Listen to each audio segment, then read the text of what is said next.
see how you feel a little bit. I'm from an Indian background, and then we moved, like my parents and I, to Canada, and we had to be strong, mentally, physically, because otherwise, even though this might not be true, people back home might think, oh, why are you there if you can't manage? Why don't you just come back home? We could manage, but there were difficult days. But I feel like we couldn't show that. So stoicism was the way to go. As a teenager, I knew that I had to portray that and believe that and make that part of me. I think my parents have instilled good values in me and have helped develop my resilience. But I was really struggling at work. I felt that my whole day used to go by and I used to feel really down. I've been fortunate enough to be in an environment where speaking about mental health and mental health challenges has been normalized. It's not something that you should be keeping down under the lid. And I knew all of this, but at the same time, I was like, do I really need this? Am I imagining things? Until you go and ask someone, a professional, it's difficult. And you should definitely not self-diagnose.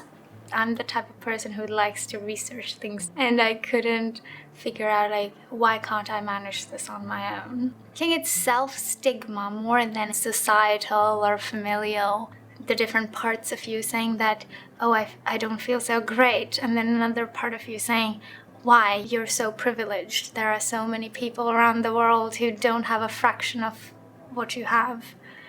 But I also want to be as happy as possible. I got diagnosed with generalized anxiety disorder a few years ago. Thoughts go spiraling out of control. No matter what you do, you can't really control it. I decided to do talk therapy, CBT, cognitive behavioral therapy. They didn't say anything novel because I have done research on mental health. But it was still somebody else with a degree saying those things. It made me feel better. When I first came here, at first it was so much fun because new country, other side of the world, Australia, what's not to love? But slowly, it all became too real that I was on my own from my support system. But luckily, I saw through the orientation and various flyers across campus, there were postings about CAPS. Even then, I was hesitant to approach and make an appointment until, again, I spoke to a few friends who were also struggling, and we said, you know what, we will make the appointments together. We don't have to go in together, of course, but just that kind of solidarity of it's normal, it's expected that we are not performing at 100% so quickly, so far away from home and everything.